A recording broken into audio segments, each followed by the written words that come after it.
Hello, Globebusters. Yes, of course they're serious. You do? You have? No kidding. Uh-huh. Oh, they'll cure your globitis this week. Thank you. We got one!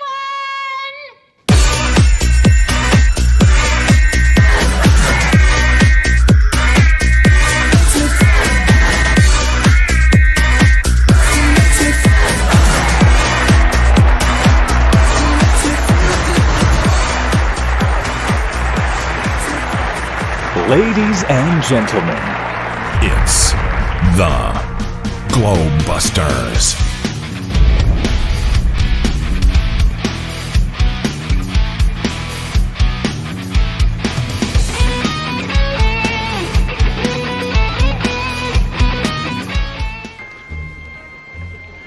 What are you supposed to be, some kind of a cosmonaut?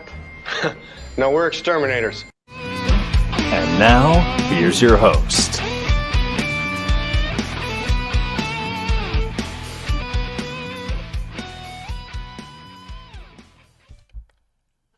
And welcome everybody to Globebusters, the Trials of NASA. I am your host, Bob Xanadude60, and we are back for another Sunday show for you today.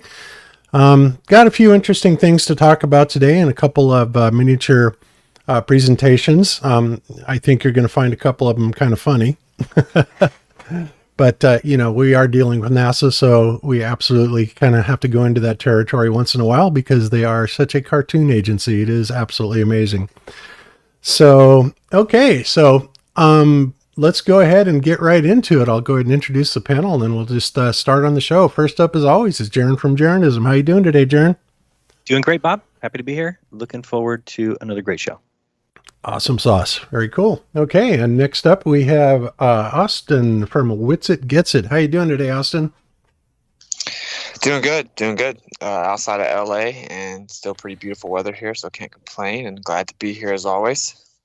Awesome. That's very cool. And so you obviously have had an interesting week. I've watched, I think I've watched most of your stuff, not all of it, but I do catch most of it. And you want to kind of tell everybody some highlights about what's been going on, where you were this week, and anything fun that happened?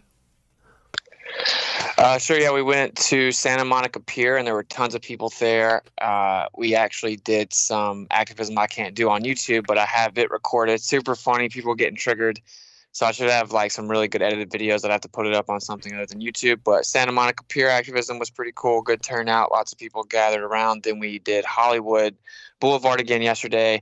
And actually, coincidentally, right where we met up for the last Flat Earth thing, they had the road shut down. So I literally just walked around in the street with the microphone on Hollywood Boulevard and did some activism there. So pretty entertaining, I would say. Crazy people, of course, and everyone's scared of the air. And I think we're going to hit Long Beach and San Diego, and I'm going to map it out. So, yeah, cool. We're going to try to finish Cali out, then head east. And we got the RV all ready to go, finally. Working on trying to get someone to take the truck off my hands, and we will be continuing the tour. So there's a brief little update. Awesome. So is the truck is it at a wrecking yard somewhere, or did you tow it, or how are you handling that? No, like we got it to where it can like actually like technically go down the road, and we just moved it a mile. But yeah, I'm just gonna sell it. Someone's gonna buy it for not very much just to get rid of it, so we don't have to tow it back across. It'd be pointless. So yeah, I'm just gonna get rid of it for next to nothing, and then we'll go from there. No big deal. We'll figure it out. A lot of times I got rid of some old cars a long time ago for like $150, $200 just for scrap metal. So that's really, really low price, but it's better than paying for it to be towed off somewhere. So yeah, exactly. Always a possibility. All right. Excellent. Okay. So next up, we have John TheMorgile. How you doing today, John? Hey, Bob. Hey, everyone. Doing well. Ready for a great Sunday show. Thank you. Awesome sauce. Okay. And last but not least, we have Nur para todos, Mr. Iru Landucci. How you doing today, Iru? Fine. A little. I need to complain why you always leave me at the end. Is it because I am a third-party country, or because remember now I am Switzerland, man. I am better than you. Yeah, So, no. Actually, I try to mix it up. I don't, I try and mix it up. Jeran's always first, but that's just because we started it. But I try and mix it up we after all know that. Jeran. Yeah, Yeah, he cannot sleep if he's not the first. yeah, I know. No, I'll quit. but what? So I'll quit right now. Okay. Just so you can be first, Zero. There you go. Okay. How No, cool hello is that? everyone, and hope you to have a nice show. Yes, very much so. Okay, cool. So is it still is the weather turning up there, and what's the Yeah. environment Yes. like as far as people too? Well, we are start autumn. You can see or you can feel by the weather itself. The landscape, everything is start falling. But the people, we are still under attack in terms of the COVID passport. That kind of stuff never stop, and in fact, it's getting worse. They are in the face of pushing in terms of work. If you are an employee, and in fact, they make so good this type of social engineering that it's your own partner, your own friends that are pushing you to get the vaccine because, for example, here in Switzerland, as equal than France and Italy and other countries in Europe, you cannot sit in a restaurant if you don't present the COVID passport, things like that. We are still, quote unquote, free to take a flight and go to another country without the COVID passport, but the social life, it's there. You needed to take a coffee if you want to sit in the restaurant. Wow. Yep.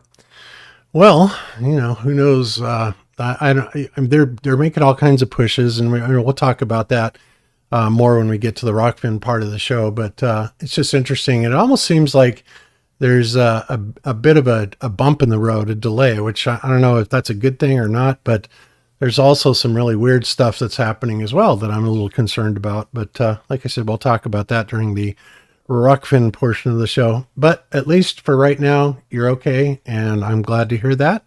And yeah, and maybe I don't know, maybe they're gonna be a day that at least they are going to stop asking for the COVID passport, but because they reach the amount of people that they want to get the vaccine and allow you to walk freely and sit in the simple restaurant to take a coffee. But so far, the things are like there are. Yeah. Yep. I hear you. Okay. Cool. All right. So I'm going to go ahead and move on forward here to a couple of things that are in the news. And this is kind of crazy. The first thing up, of course, space.com. SpaceX's private Inspiration 4 crew gets their astronaut wings. And, they show him with this thing. This guy doesn't really look too thrilled about it, but the rest of them are pretty happy. And so now there they are, the private astronauts. And, I don't know about you guys, but I have still not seen any of their personal footage.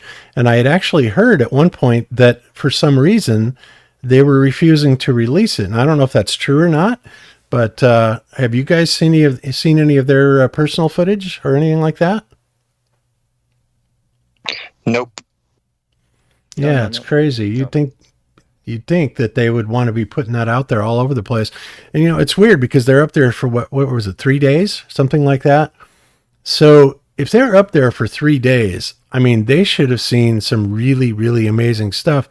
But I'm not sure, this was the one that was supposed to be 100 miles higher than the ISS, right? So yeah, this would have put them. I saw a few videos, but nothing, relevant to talk about it. Supposedly, this is not. It's a private flight, but you cannot take the ticket. Because it was a cancer campaign behind and blah blah blah blah. But you cannot go and say I want a flight ticket. Yeah, it's I don't know. It's strange, but like I said, if it was me and I was up there and I had the opportunity to spend 3 days at 100 miles, even higher than the ISS, I would be snapping so many pictures. I would have gigabytes and gigabytes of video and footage and any possible view I could get, from daytime to nighttime. I'd have so many cameras. It would be insane. Even if I could maybe even take a little telescope up there, that would be really cool. Of course, when you're traveling at 5 miles a second, I honestly cannot see.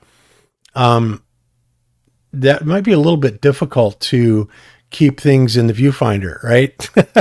Because it's funny. I mean, yeah, they tell us that, well, Earth is spinning at this crazy speed, and yeah, we can lock onto something and it stays right there for a long, long time. But, if you put your telescope on wheels and bump it and move it a centimeter, it takes whatever you're looking at completely out of the frame, right? So it's just, I don't exactly, I didn't read any article or something like that, but I don't see nothing about the bathroom in the space or what they eat to be 3 days up there.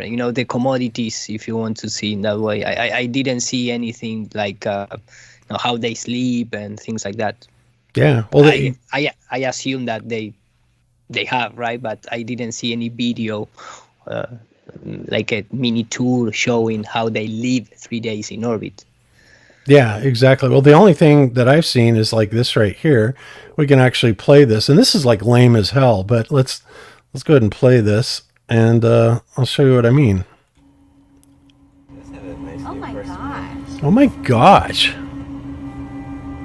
She's all bright-eyed. I mean, she's very, very good for that, bright-eyed and bushy tails, and they actually have her hair right. I would say she is weightless. But we know the only way that they can be doing that is in a zero-G plane. So this is why I really have to wonder, where are the personal pictures of them floating around all over and the pictures outside? I would be amazed if anybody released anything like that. Sorry about the crappy music. But I heard the music in the background. Yeah, So 2001: A artistic, Space Odyssey. Oh my gosh. Well, you got to have a couple of oh my goshes, right?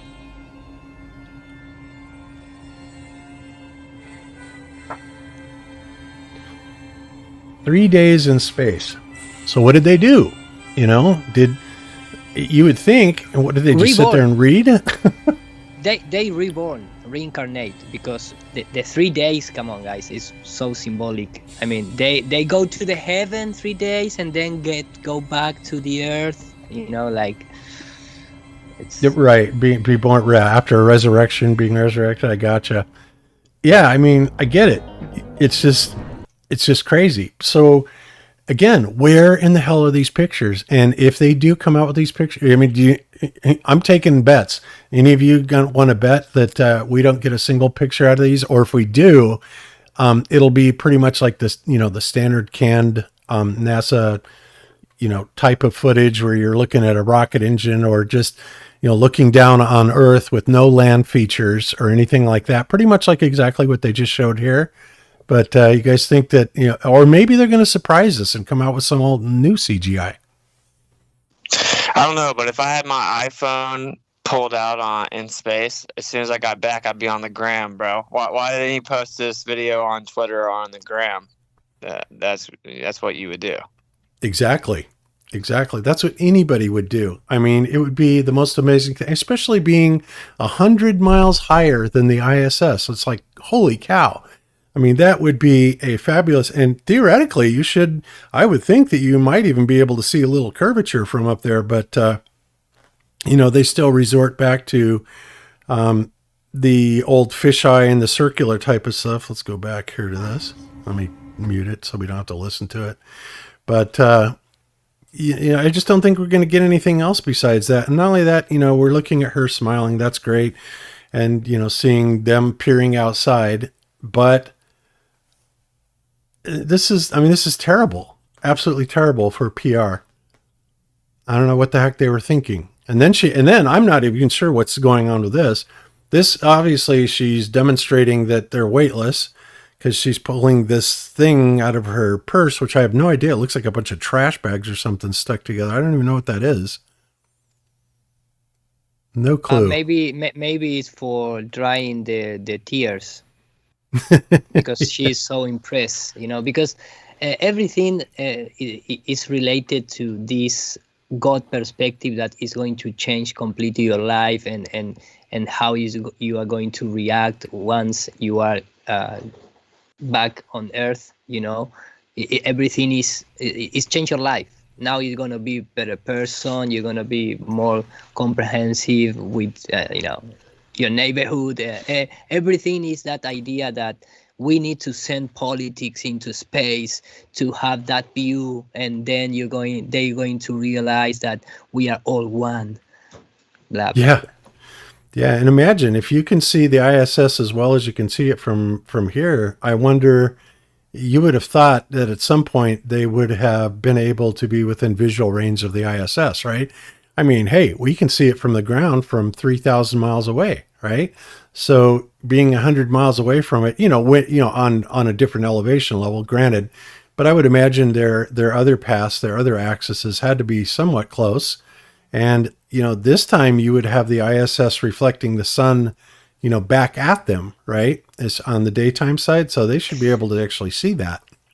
But what about the stars? What about everything is black again, no stars. They don't mention anything about the stars. And for me, I don't know if the zero G plane is going to be the only way to produce this type of thing, because this is not real time. So that person could be hung on cables and be a video that someone produced. And I mean, there is a lot of techniques until we don't have any real time feedback.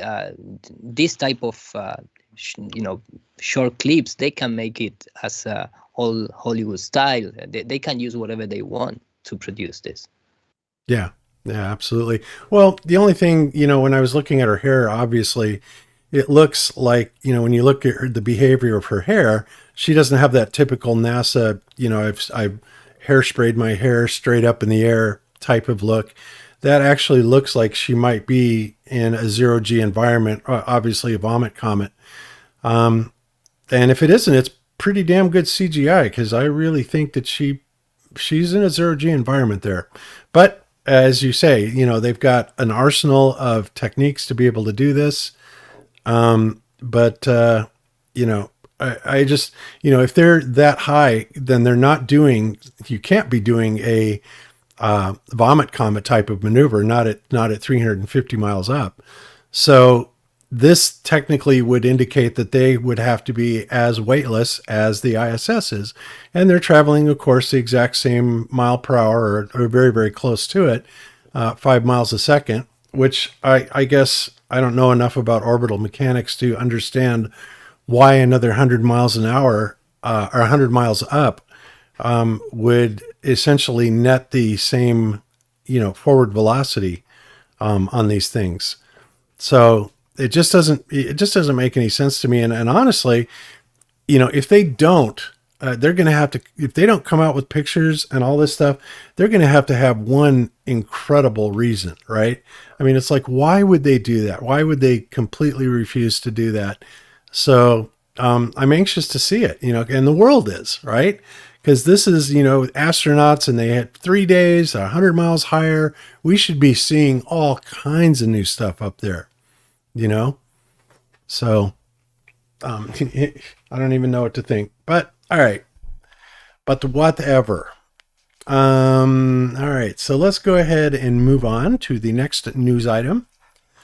Now, this one, guys, of course, this is not really new news, but it's amazing because the stories keep coming out about it, right? Obviously.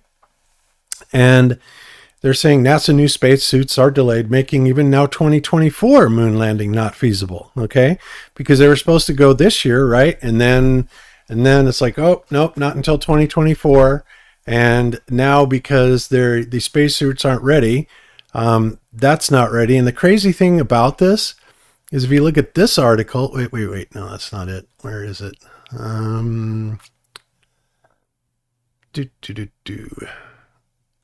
It's this one. Okay. This article, where is it? They're talking about how they're going to have like $1 billion into these things, right? $1 billion into these spacesuits, which is absolutely insane. Here it is right here. Okay. An audit from the agency's Office of Inspector General said NASA is on track to spend more than $1 billion on spacesuit development by the time its first 2 suits are ready. And of course we all saw this thing when they came out and they trotted her around and showed it off. And this is our great technological achievement. And you have to ask yourself, so they had suits that obviously worked on several space missions in 69. Why don't they just use those? Are you going to tell me that they can't even duplicate the pressurization and air conditioning and heating technologies that they had in that suit? Or, what exactly is the difference? These things look a little bit more space age, right, than the Apollo astronauts. But again, you look at stuff like this and it's like they're never puffed up. You don't see any indication of pressurization in the suit or anything like that. It's just like they don't add up. It doesn't make sense, right? And for them to have $1 billion that they are tying into this, at this point, is just it's utterly unbelievable.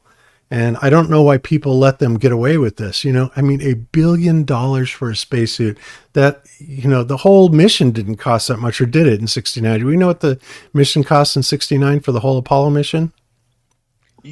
Inflated or not? Either. I can find it for you. Okay. And I've got a question about being in a vacuum chamber. If we were to dress up in a spacesuit and get into a vacuum chamber, would there still be the same? So in a vacuum chamber, would there be 0 atmospheric pressure? Well, as close to it as possible. They can only turn the Sandusky down to 4 to the -6 or something like that. So yeah. The weight of the atmosphere above you is negated? Oh no, it's not negated. That's why you have to have the very thick concrete walls on the Sandusky. So it doesn't implode. And that's the thing. And by the way, I have an announcement about that I'll make in a little while, but yeah, it that 8-foot thick concrete and steel is to stop an implosion condition, not an explosion condition. Right. So in space, though, wouldn't everything be fast? Meaning, if I don't have any atmospheric pressure on me, yes, you should be fast. If I move my hand, I always think that. Yeah. So I agree. think the whole idea of them putting them in the pool is meant to get us this idea that it's supposed to be slow.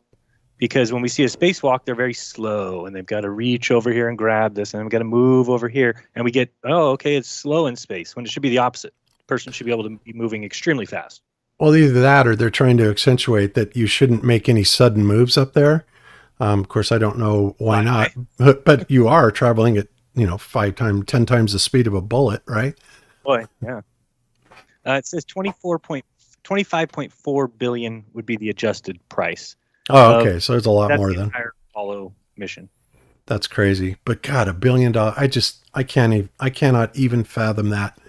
But they handed out $800 billion, just for the record, to all the citizens of the United States just in the last year. So if they can do that, then they can clearly spend another $25 billion to go back to the good old moon. Absolutely. Well, it's just like I said, it's never been about the money. They can print up all money all day long. And, sooner or later, that printing of all that money is going to have dire consequences. It's having it now. But I don't think we've seen anything yet as to what's coming as far as our economic process. I was wrong. It's 25 billion then, 175 billion today. Oh, okay. Wow. Jeez, that's insane. That is a ridiculous number. People don't even understand how big that number is. I know. Just the fact that the value has changed that much is ridiculous. Good old dollars. Yeah. It kind of reminds me of that old G. Edward Griffin article, the creature from Jekyll Island, and he's talking about, I always liked his example where he's talking about, well, you know, the value of gold or anything that they base it on really hasn't changed that much because, you know, 100 years ago, you could go out and you could buy a nice suit, nice shoes, nice tie, nice shirt, you know, all that stuff. And it would be about the same as a 1 ounce gold coin, right? And today, fast forward to today, you take that same amount of money, and I don't know what gold is at right now for an ounce, but it's what, 22? Round two. Around 2. Okay. And then again, you can buy a really nice suit for about 2. All right, this morning, NASA has announced the release of a new graphic novel series that chronicles the first woman to go where to is the it? moon. The novel, I hate it when they First stop Woman, these things. NASA's promise for humanity centers around the fictional astronaut Just Callie a sec. Rodriguez and captures how One of them passion, will have a little picture of a dedication, speaker and next to it. perseverance allow This us one. to turn our dreams into Yep. reality. The series mirrors I don't know why it just starts like that. Crazy. Probably because it wants to have attention. But anyway, so yeah, I just think about that. And then, you know, 2000 roughly will buy a really nice suit today. And, you know, that's the difference, right? So it's not that the gold is changing anything or anything that they base it against. It's just that the inflation is making it so you have to have so many more dollars to match that. And, you know, pretty soon it's going to cost, I mean, geez, man, food is insane. I can't believe we go to the grocery store. Well, I'm sure you guys are fully aware of this. But food is easily double what it was 2 years ago, I would say, wouldn't you? Oh yeah, it's double for sure.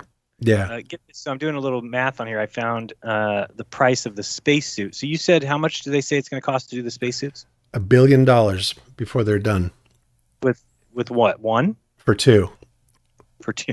So here's the Apollo one. It says here that, hold on, I just had it. Okay, here we go. The spacesuits designed for walking on the moon had to be tough, strong, supportive. It was $100,000, the cost of an Apollo spacesuit in US dollars. So if we take the 100,000, and we already found out that it went from 25 billion to 175 billion, so you're talking about a multiple of 7. So we should take the 100,000, multiply it by 7, and get the cost of the suit today. So, and things get cheaper, really, they should get cheaper. So 700,000 should be the price of the suit, and they only increased that to 1 billion, which is close.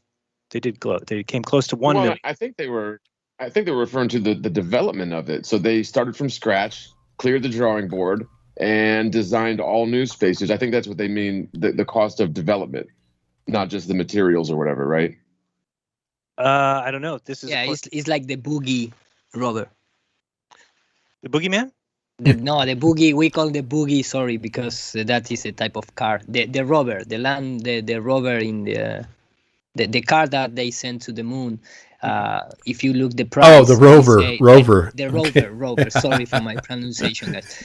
But they say that, of course, in terms of the material, it's not the cost. The cost is all the engineering behind. And when you see it, it's like, come on, guys. But yeah. Yeah, it's exactly. like John said. I mean, it's. Well, if it's 100,000, because that's what they paid for them, and they paid to that bra company, right? The bra manufacturer, International Latex Corporation, is the one who built the suits for Apollo. So they paid them 100,000. So where's the money? Where's the money for development of that suit? They just paid somebody 100,000 to make it. Yeah, and why wouldn't it work today? You know, and it should only be 700,000 if we go by the same thing. So they came close. I mean, that's 700,000 is close to $1 million, and then you only need to go 999 millions more to get to that billion. Exactly. Yeah, it says NASA has already spent $420 million on spacesuit development since 2007, before the advent of its Artemis program. It plans to invest approximately $625.2 million more. Holy cow! Yeah, that's well over a billion. That's just crazy. And they're all so proud of this thing, and it was ridiculous. She could hardly move in it. And again, they will never test these things in a vacuum chamber, ever, ever, ever. Of course, the only time that we're aware of that they ever did do it, the astronaut almost died. Point blank. They damn near lost him. And, last thing he remembers before he passed out was the water on his tongue starting to boil. That'd be a nice memory, wouldn't it? Yikes.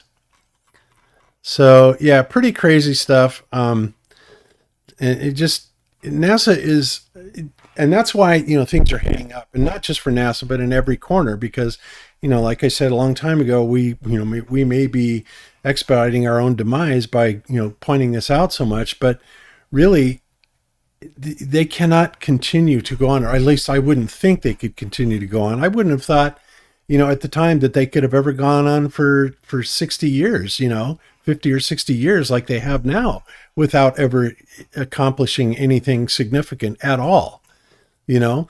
But people will go back and they'll say, oh, well, no, we had the space shuttle program. We land probes on asteroids and, you know, all this crazy stuff. And we sent probes to Jupiter and Mars. And I don't know, it's stuff, but it's nothing that really matters to anybody. You know, it's not like, you know, having a camera on the moon where we can see our own planet and be able to see an eclipse. Well, and it's fake stuff. Like, fake stuff doesn't count, I don't think. Yeah, no, you wouldn't think that it would, but, you know, people really are. My God, they're so asleep, and they're so willing to accept all of this stuff, you know. But, you know, I have to admit, you know, when you get tied into a belief system, or when your mind is set on something, it's very difficult to break away from it, even if you're sitting there talking about it. And in recognition of that, I'm going to let you guys know something that happened in response to last week's show, or not last week's, but I think it was a Wednesday show, about the spacecraft, right? And I was talking about, I kept asking everybody about the ISS and why it didn't need the walls to be as thick as like the Sandusky, right? And if you remember, I kept even saying, well, yeah, and I'm fully aware of crush pressure, you know, versus, you know, explosive pressure, right? And I am fully aware of that. And nevertheless, I still had something in my head that would not let me go of that. And the fact is that I now know the answer why. And I was actually sent an email, and this guy then did a video on it by an aerospace engineer. And I mean, his answer was so blatantly obvious. I just sit there and went, wow, that's unreal. But the thing is the reason that the ISS does not have to have the exorbitant over construction is because it is guarding against an explosive force, and things can be structured. It's much easier to blow things, or much harder to blow things up, blow things out, than it is to implode them or crush them. It's much, much easier to crush something. So if you're talking about the Sandusky vacuum facility, the reason it has 8-foot thick steel and concrete walls is because it is guarding against the implosive force. Those guys are going to do this again. Let's just turn them off.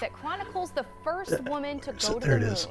Okay. You can hit mute tab. Yeah, I should have muted it. I know. That's all right. We already covered it.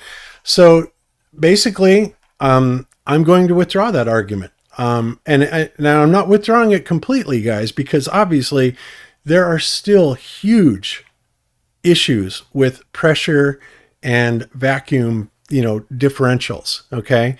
But in this particular case, and he actually even went through the math and everything, in this particular case, you know, it's much easier to fill up. It's like a high pressure, a canister of air, right? You can fill that up to several atmospheres, and it's not a problem because it's not going to, it's much harder to explode, to blow out, right? But as we have seen many times, like with the railroad cars and stuff like that, it's pretty easy to implode things. And in fact, what did I say? It took about 3 to 4 PSI, or at the time, you know, that I was talking about this, it was less than the difference of pressure, I think, between Jeran and I when I was in Denver and he was at sea level, that would actually cause that to implode. So that tells you why it's so much easier, you know, structurally to implode things, and thus consequently why the Sandusky facility has to have 8-foot thick concrete walls. So needless to say, the sheer weight, the weight of the atmosphere, right? I mean, that's what's crushing things, is that massive weight of the atmosphere, whereas to explode something, you're not going to get all that much pressure inside of something, right? As compared to the ambient atmosphere, which is extremely heavy. That is absolutely correct. That is absolutely correct. So, so I fucked up. Okay. I blew it. I was wrong. I wrote him. I said, you know what? I owe you an apology. Because when I mentioned him, you know, I kind of referred to him as a woman, and I wasn't very nice about it because he was, you know, it's funny, but he turns out the guy's actually a really nice guy. He's pretty funny, and he's a really nice guy. And he and I are actually going to talk. We're going to get together and talk. And, you know, because I really would like to have somebody that I can honestly say I think has an open mind, you know, that would definitely be on the opposing side, the globe side, right? But that, you know, we can actually interact. And the way that he addressed this issue, I mean, is very respectful. I got to give it that. And he just did a really great job with it. And so I want to get to know him. I want to talk to him more and see what he thinks of some of this other stuff. I mean, because he's very, very intelligent. I can tell you that for sure. But so we'll just see how that works out. But me personally, I looked at it as, yeah, okay, I screwed up, blow to my ego. I was wrong, and I'm admitting it. I'm cleaning it up and retracting it, and there you have it. And I even took down those videos, right? Because I'm not going to leave them up. They were wrong, point blank. So I took them down, and, you know, we will cover it more because there is still a lot of material on pressure differential, okay? That is a huge problem. And that, by the way, Jeran, is the reason why I wanted to get that astronaut footage from you, right? Where they were talking about you had to be very careful inside the limb, or if you had anything in your pocket, you could poke right through the mylar and the 3 sheets of aluminum foil. And they were not kidding, guys. They were not kidding when they said that. So I don't care what the pressure differential is. There is no way that 3 sheets of aluminum foil and mylar are going to hold back a 10 to the negative 17 torr vacuum from even if it's only 5 psi. There's much more pressure in there than that. With not to mention the stress factor from the G-force, the accelerations, the maneuvering, all of this stuff. There's still tons and tons and tons of things wrong with that, right? I found it if you want it. Oh. Good. I would love to see it. I want to play that for everybody.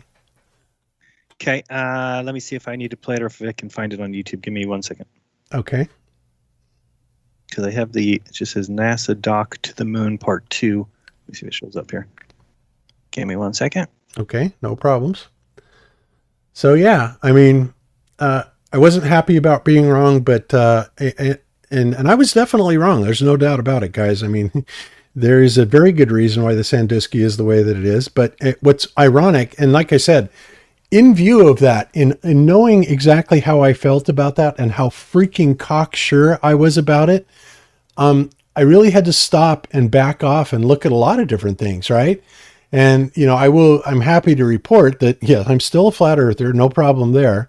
But it just goes as a warning, right? Because you can get so invested into something that it literally will cloud your judgment on a level that is, you know, not good, you know, but, you know, it is what it is. So there we have it. It's cleaned up, and we will not be making that claim anymore. So, and whenever Jeran is ready. Oh, is this the link? Yeah, okay. All right. And it goes to, I guess, start around 4 minutes. 4 minutes? All yeah. Right. Well, and what exactly is the claim that you're retracting? Because, I mean, I still think there's big problems with a lot of the claims that NASA makes. Oh, okay. The claim I'm retracting, John, is that it is impossible for the ISS at the thickness of its walls to be able to contain the pressure differential, right? And again, I was thinking of it as an implosive force, but it's really because the ISS is pressurized at 14.7 psi. It's pushing outwards towards the space, right? And things are far less likely to rupture, and that's called a rupture variable, right? Where things are going to rupture, and you can charge things up to multiple atmospheres before they'll rupture. versus conversely, you can have the exact same thickness of steel, and at a fraction of that, it will crush and buckle at a fraction of that pressure differential. So that's what I'm retracting. And now, as far as other people told me that, and I'm going to go through this with them too, but I'm still pretty sure about this, and I'm still damn sure about this, and that's that rockets cannot work in a vacuum. I've had so many people, obviously, make videos, tell us otherwise, greater sapien. Oh yeah, you guys are crazy and stupid and all this stuff. But look, the reality is that every actual test that has been run legitimately, shows that vacuums do not propel anything, or rockets do not propel anything in a vacuum. They just don't. And they can't because there's nothing to push off of. There is nothing to provide locomotion, right? Now, this is something I'm going to discuss with this guy, right? And I think it's going to be fun, if nothing else. But what I'm hoping for is that he's going to be open, to what I have termed over the years as the preponderance of evidence, right? It's like, yeah, there's a lot of really, really good evidence, and even the mainstream will admit a lot of that, right? But, and not all of it is necessarily absolutely conclusive. But when you look at the entire body of evidence for flat Earth, it is so overwhelming that it just amazes me that anybody can't see it. And of course, we're all pretty much in that same, street, but we'll find out. We'll see how it goes, right? So, all right. So about 4 minutes, and let's maximize this, and let's listen to these guys. And these are the astronauts that were discussing what it was like in that LEM and what you had to be careful of, if I remember it correctly. So let's go ahead and play it.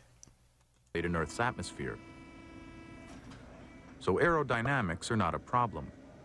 The problem is weight. For every pound of weight that was brought down to the lunar surface and then back up into lunar orbit, you had to add 3 pounds of rocket propellant. So it was a 4-to-1 growth factor on weight. We went back very painstakingly through everything and cut out weight.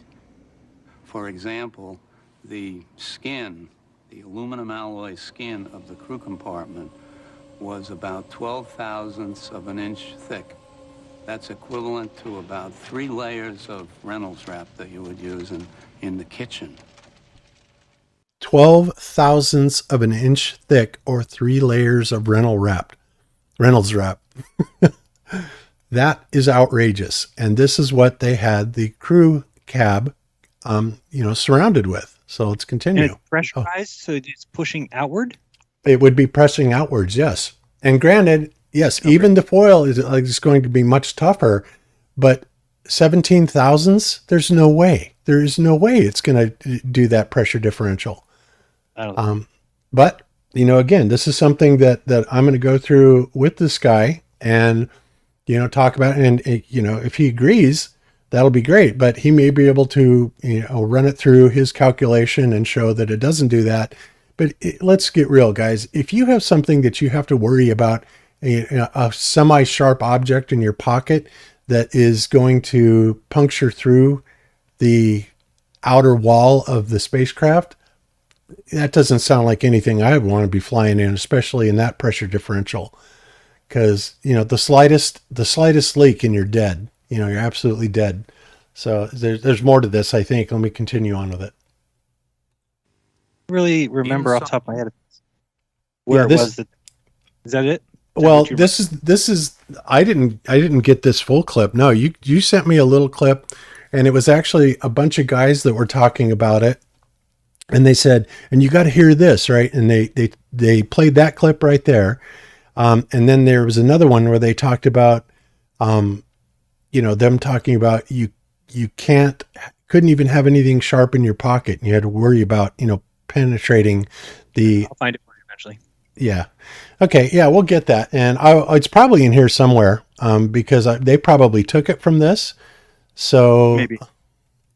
Yeah, but we'll find out. But yeah, so, you think about that and it's like, okay, that's some pretty strong, aluminum foil, but, I'm not buying it. I'm sorry. So we shall see. But I will put this in there for everybody to listen to. And yeah, hopefully this does have it in it. If not, I do have it on the 24/7 feed. It comes up, every other day, and it'll show on the 24/7 feed. Which, by the way, guys, if you are not familiar with the Globebusters 24/7 Flat Earth channel, you should check it out. It is on the app. There's a link to it from the app, Dave Weiss's Sun, Moon, and Zodiac app. And we are running videos from the past 6 years that I have collected that I have found to be really, really good material and have added in there. There's a couple thousand videos in here at least. And it just plays it 24 hours a day in rotation, random rotation. And if you're not familiar with it, go to the Globebusters 24/7 Flat Earth channel. And I will put that also in the show links and check it out. Because there's really a lot. I mean, people love listening to it, even though a lot of it is redundant to stuff that you know. If you're really trying to hone your flat earth argument, this is a fantastic channel to be able to do that with. Because, it's got some of the best creators in the community, hands down. We got Jeran in there, tons of Jeran in there, Taboo Conspiracy, John the in there, DITRH, and many more. Hundreds more, quite literally. And it's just the stuff that I found to be the best of the best. So you should check it out. All right. Cool. All right. So let's see. So I think we got that out of the way. And this is actually the guy. His name is Samuel Stonehouse.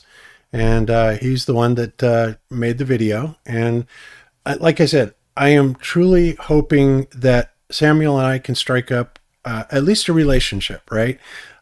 Because I would really like to be able to go through this with somebody on the other side and also understand that they truly are keeping an open mind. Now, I tried that before, you guys, I'm sure remembered, with the guy named I Can Science That, and he turned out to be absolutely rigid mind. He was terrible. It was absolutely awful. And, he really hasn't changed much as far as his status. So hopefully this guy will be a little bit different. We shall see. All right. So let's see. What else do I have? I'll wait for that for the second part of the show. So I guess, Ira, if you want, or Jeran, do either one of you want to do your presentation before we cut off the YouTube side? Go ahead, Ira. You want to do it this side or the other side? Okay. No, if you okay, whatever. I mean, let me just stop because I was rendering in the background for a job, but I'm stopped. And if you want, I can present. Okay. All right. You can do that. That sounds good. Okay. So yeah, and I'm trying to get everybody, in the right parts of the show, because like I said, I'm still trying to balance the the Rockfin part with the YouTube part, and make sure everybody is treated fairly on it. But sometimes I'm not so good. I do make mistakes, guys, as you just found out. And honestly, I was pretty embarrassed about it because I'm just sitting there going, how in the hell could I have missed that? Especially when I was sitting there talking about it, saying, yes, I understand the difference between explosive and implosive forces. It's like, do you, Bob? Do you? Yeah, I do. But for some reason, the brain was not engaging. So there you have it. We all screw up. All right, so I will go ahead and let me change the view to full screen, and I'll go ahead and share you, Iro, and you are now presenting. Okay, give me 1 second because I need just to translate directly.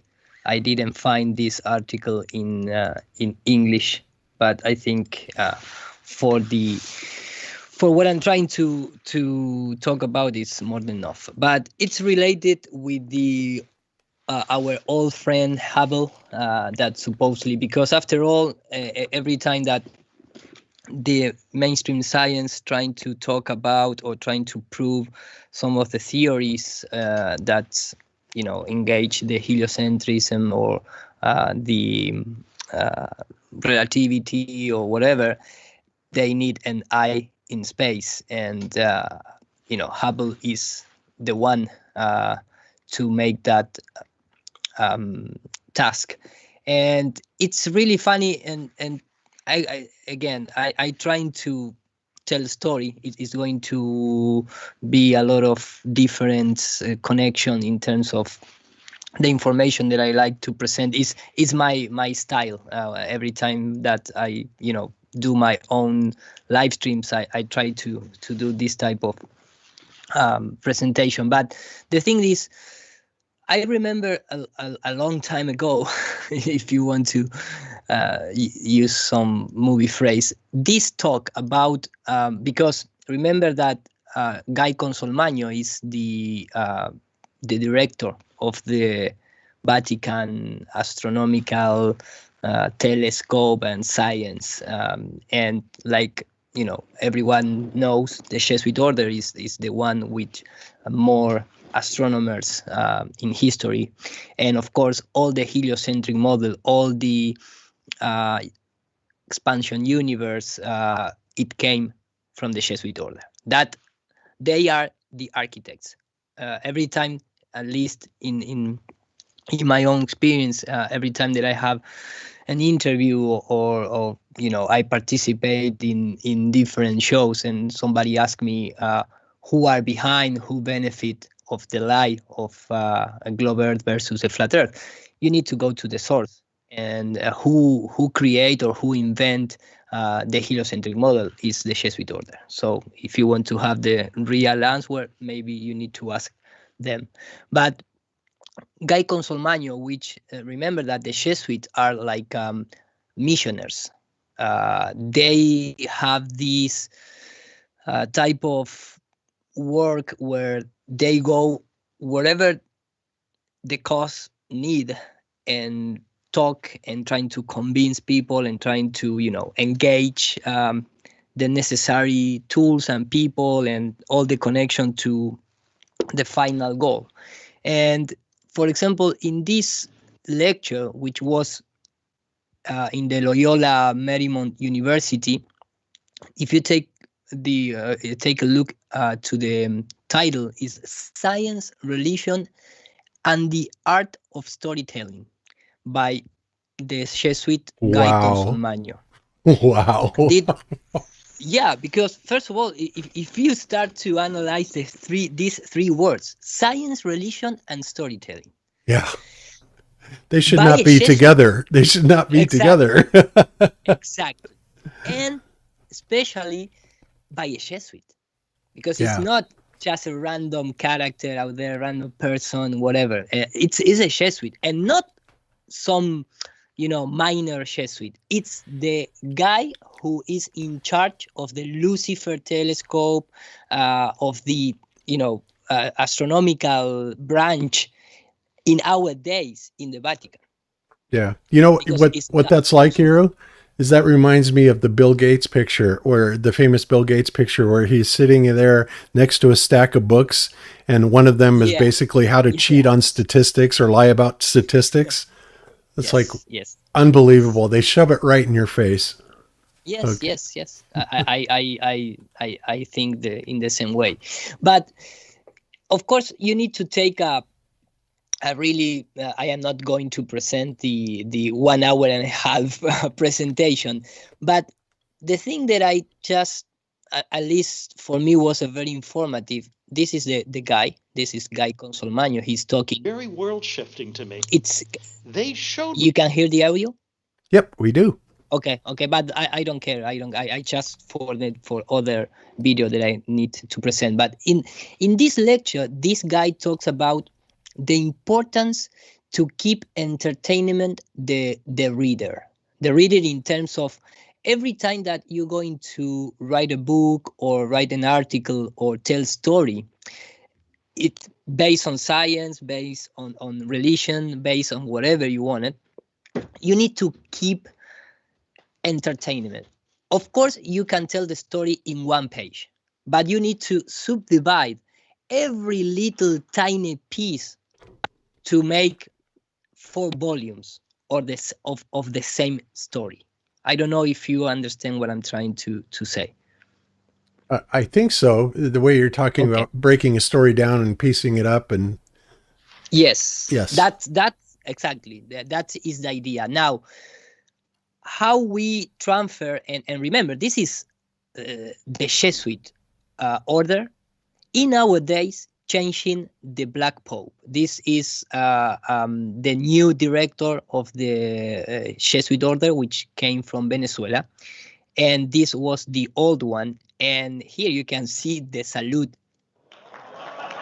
With this symbolic military salute, the former symbolic. Wow. No, it's not symbolic. And in the background, who is in this small table, or you need to be very an important level if you are in this.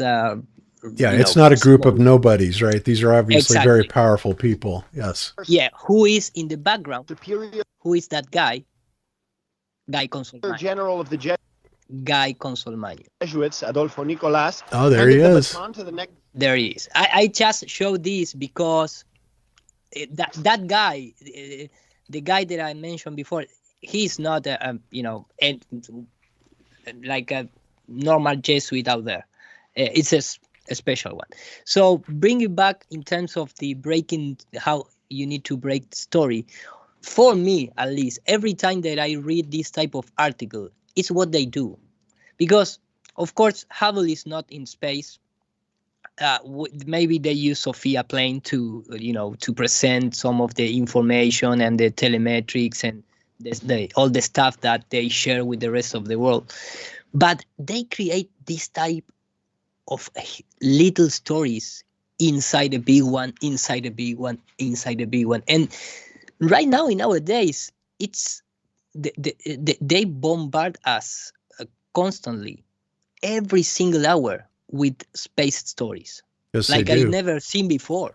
That's why it's so easy. Matter. That's why it's so easy to go through NASA's, and why we can go through and go to NASA's page or space.com or whatever. There are hundreds of stories. I mean, every day they release 20, 30, 40 stories like that. They just keep burying you in it. You're right. Yes, exactly. And everything came from a main source, because I read a lot of similar stories from the English community, quote unquote science community, and also from Spanish. But there is the same type of story, ridiculous story. Like, for example, I don't know, then I'm going to show a few, but scientists discover a lens to look back in time more than 9,000 million of years.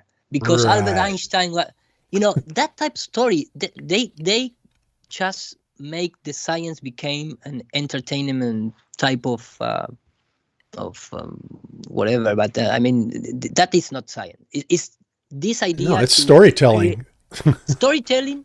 Yes. Mixed with science, mixed with religion, to don't allow you to stop and think about who you are, where you are, and they bombard you all the time. And one of those stories, this NASA retirees save the Hubble Space Telescope.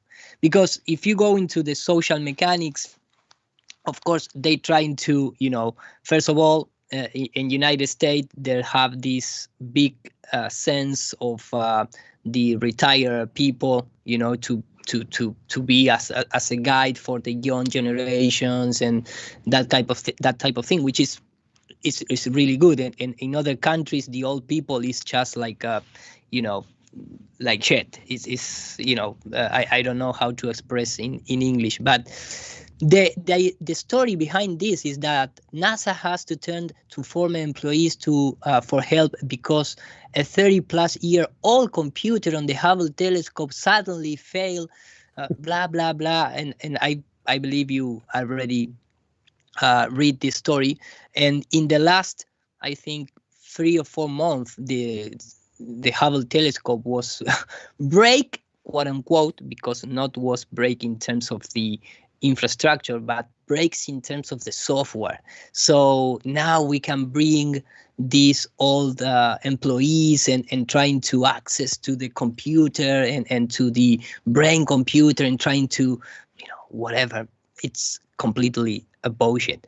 Yeah. And the fact is that they already made this type of thing. For example, I remember this old clip when this woman talks about how was established at the beginning this Hubble space telescope, because at the beginning it was a completely mess.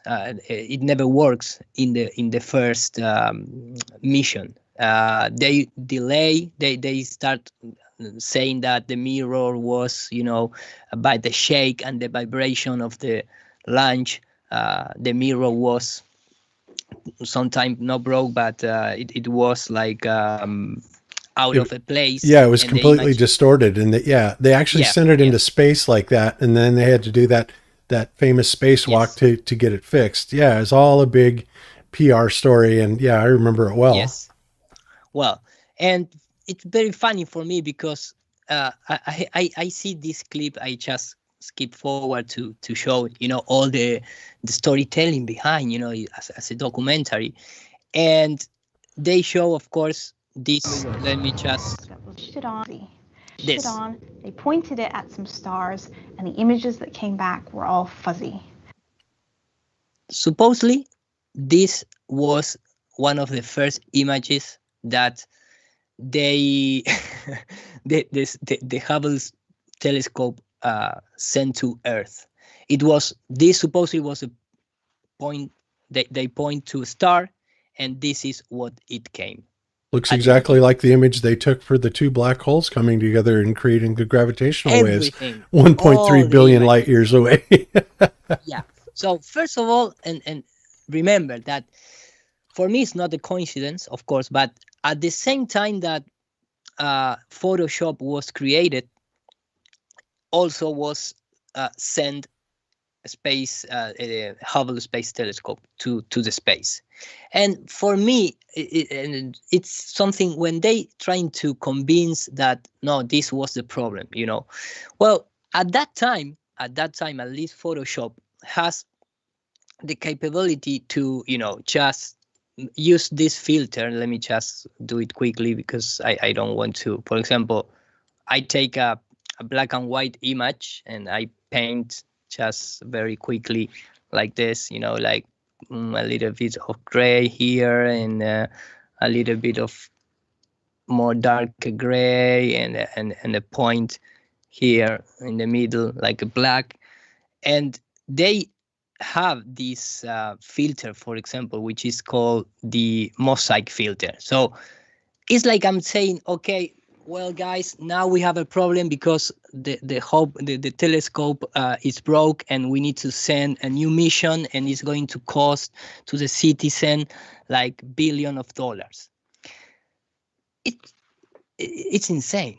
I mean, how could anybody believe that this is a real picture sent by a telescope in space in 1995?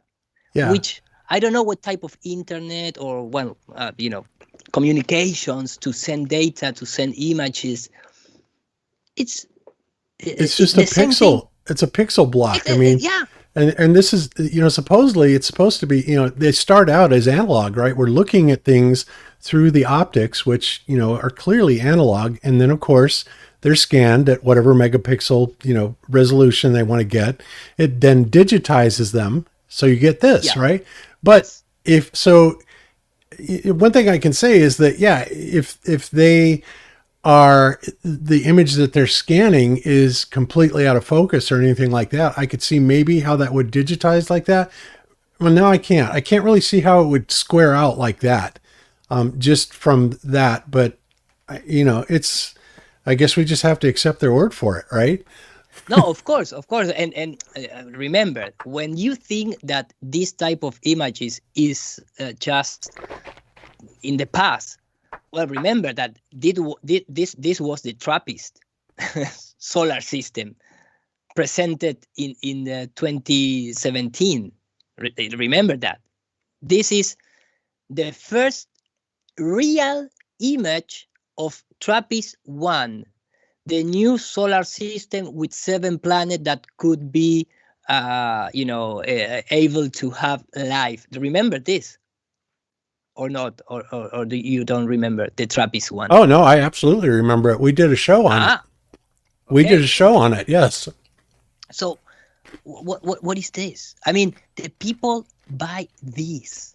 They trying to support NASA, and NASA is presenting this type of thing. It doesn't matter how much far away supposedly you are. Here, do you remember?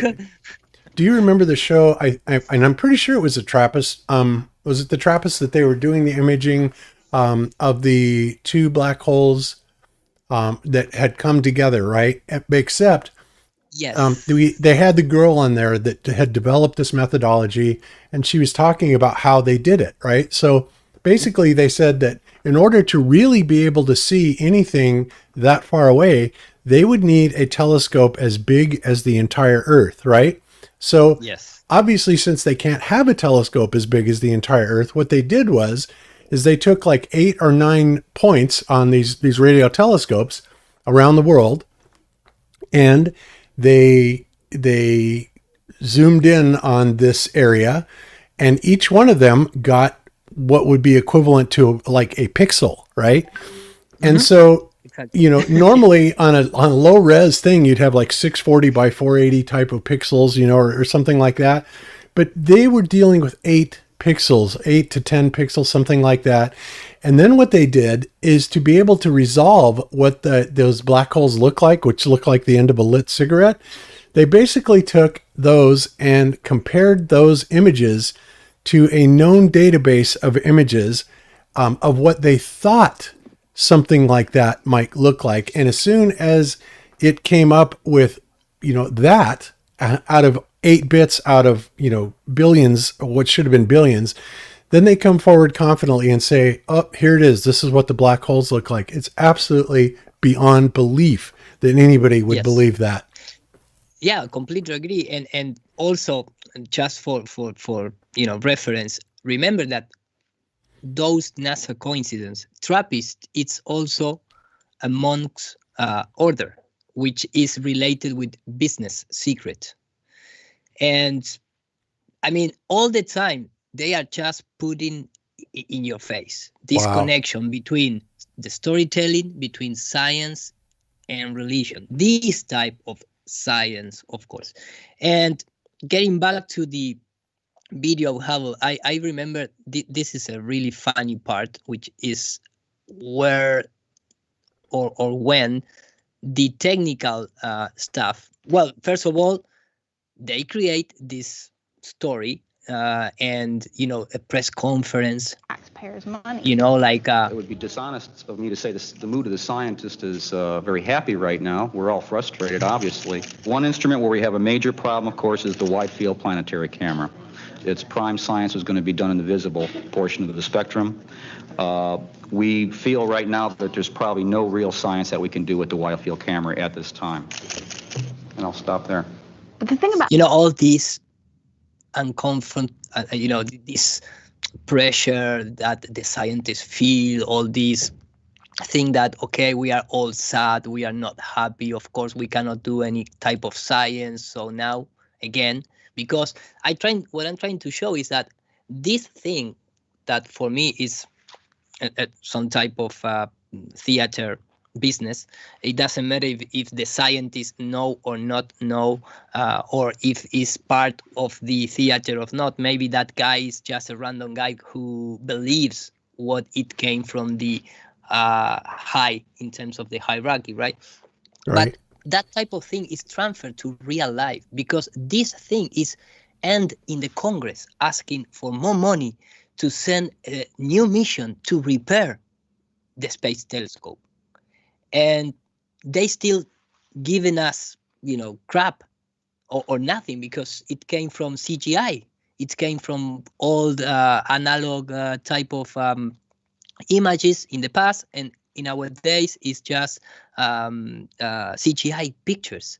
And maybe a real information, it came, like I mentioned before, via Sophia plane.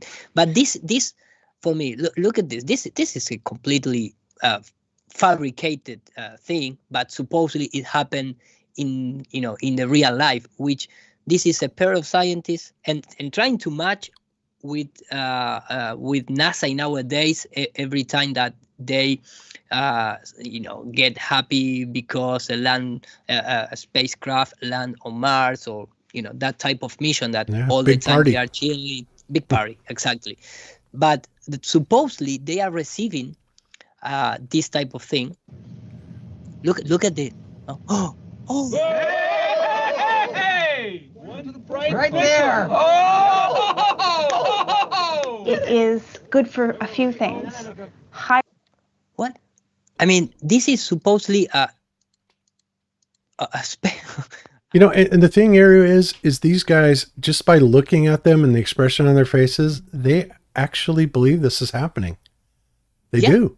They totally do. But supposedly this is an image or a video or whatever sent by Hubble in the 1998. And what is that?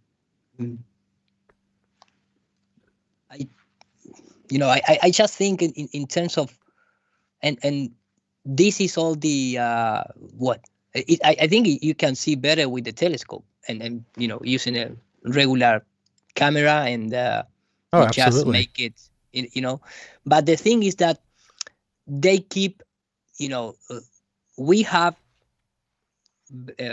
ground-based telescope all over the place with I think much capability that the Space Hubble in space, but they keep pushing this idea, and supposedly Hubble is capable now in our days to go, it's like a time machine because it can see all these type of things, and the people buy this. Yeah. And the thing is the guy that you've seen, that crazy looking professor guy that is in charge of the Sophia project, right? He looks like kind of like Albert Einstein. He's got the crazy white hair all over the place. And I mean, what a front man that guy is. But he's sitting there saying that, the imaging that they're getting back from Sophia, which is flying around in a 747, is the best that they can do for anything. And that would include that would include Hubble. And then you've got Robert Bassano, right, which is talking to the engineer in charge, or the deputy engineer in charge of that, right? Who, first of all, one of the most amazing things that he said that just baffles me is when Robert asked him, he said, "Have you ever seen a live feed coming directly off Hubble?" And the guy said, "No." It's like, what? You are the deputy director of this project and you don't have access to that? And how long have you been the deputy director? 35 years. Oh my God. And you would think that people would hear that and go, there's no freaking way. It's like, okay, so who does have that firsthand access of Sophia and Hubble? And it turns out it's pretty hard to figure out who it is. It's supposedly universities, but I'm not seeing anything like that at all. So yeah, it's just crazy. And in fact, I remember also Robert Bassano when he did that type of call. He asked how it's possible to Hubble stay in orbit after 20 years without a thruster. Yeah, because it has no propulsion at all. You're right. And the guy said that too. He said there is no propulsion system on Hubble at all. And so supposedly in order to do the maintenance, they had to take the shuttle up to that elevation or something like that. But they kind of danced around that very much so. But no, it's gone 20 years. Nothing. Of course, you don't hear a lot out of Hubble these days. But I think they're going to try and make it kind of fade into the oblivion eventually. But I mean, Hubble has been a complete fraudulent story from the get-go. And even NASA admits that the Sophia and Hubble optics are virtually identical. It's what they add on to them, i.e. being able to see in infrared or ultraviolet or, specific spectrums. That's something that they kind of slap on, as an add-on, right? But other than that, you see all kinds of stuff coming out of Sophia, and they may even claim that it is from Hubble. And in fact, I think Robert Bassano said that when he was looking at metadata, it looked like it was exactly the same exact images were coming from both, right? In other words, both Hubble and Sophia had the same metadata in them. Well, that's not supposed to be possible, but nevertheless, there it was, and they got busted dead to rights on that. So, yeah, exactly. I just want to, like I mentioned in the beginning, the idea behind it is that we are being bombarded by a lot of articles and stories every day, every hour about the space religion, and that has a purpose and also has a planification.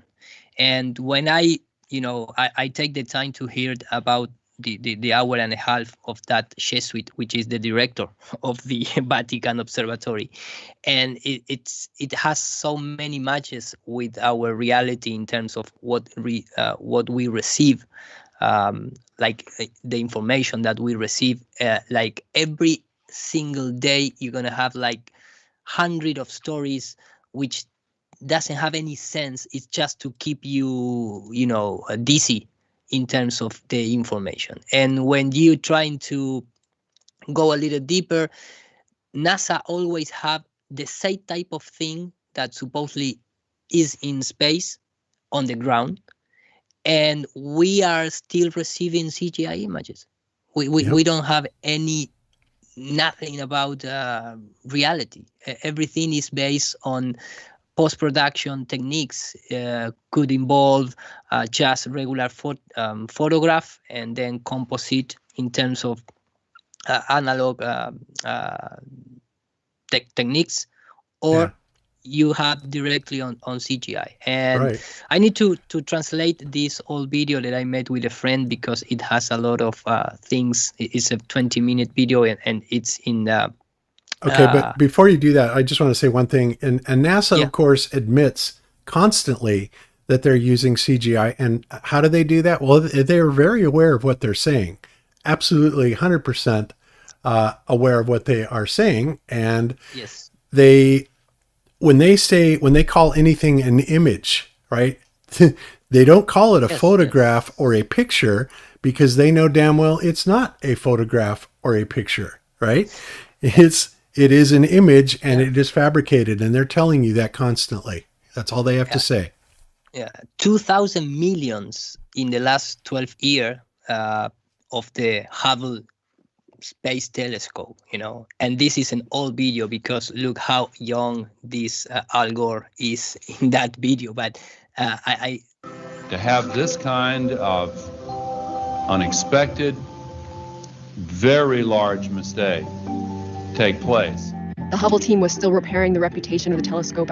And blah, blah, blah, blah. The problem is that, like I mentioned before, when you see this, is how a man-made story ends in your real life. Yeah. This is not... When the people said, and what changed to me? Man, everything could be changed if the Earth is flat, and especially in terms of maybe the economics. Of course, the powers that be is going to use or create another story to take the money from the taxpayer. But in this case particular, every little story that NASA creates in their department of storytelling, it's in real life. Yeah, it really does. That's the thing. Exactly. So I just want to, to share this type of presentation. I hope the core of the presentation could be understandable for everyone, but that's all. Awesome. Okay. Well, thank you very much for that. And let's see. Did you have... okay, that's it. All right. Yeah, let me just stop. I have another things if we need it related with asteroids and techniques of visual effects applying to that thing, but I gotta kill the YouTube string and move over to the Rockfin side. So we will end it there. And so guys, we're going to end the YouTube stream here. And again, for those of you that if you want to continue watching the show, You can go over to rockfin.com, and the mods have been spamming it in the chat, or I think it's in the show notes, wherever. But you can go over there and see the rest of the show if you want to subscribe. If not, that's okay too, because we understand that not everybody can afford the $9.99 a month, and that is why we do the Wednesday show for everybody, so that nobody loses out. And of course, if there's ever information that is, really fairly important that needs to be getting, out there to everybody, it will absolutely be presented both on the Sunday and the Wednesday show. But of course, the things that we do on Rockfin on the Sunday show, we simply exercise our free speech, where we can't do that on YouTube. So that is the reason that we go over there. And additionally to that, it also gives us a little bit of money back for our time and trouble that, we've been doing this for, all of us have been doing this for at least 6 years, if not longer. And, it's nice to get a little something back for it because, before this, I've never made a dime off of Flat Earth, and in fact, spent thousands of my own money doing experiments, balloon experiments, just all kinds of stuff. So it's nice to be able to have that, come back a little bit, but it's not a fortune, but it'll do. So if you want to come on over to rockfin.com/globebusters, and we will see you there. And if you can't, then we'll see you on Wednesday. Until then, be good to each other. Don't lie to each other. Open your mind. There's truth inside. Peace out, YouTube. All right. And you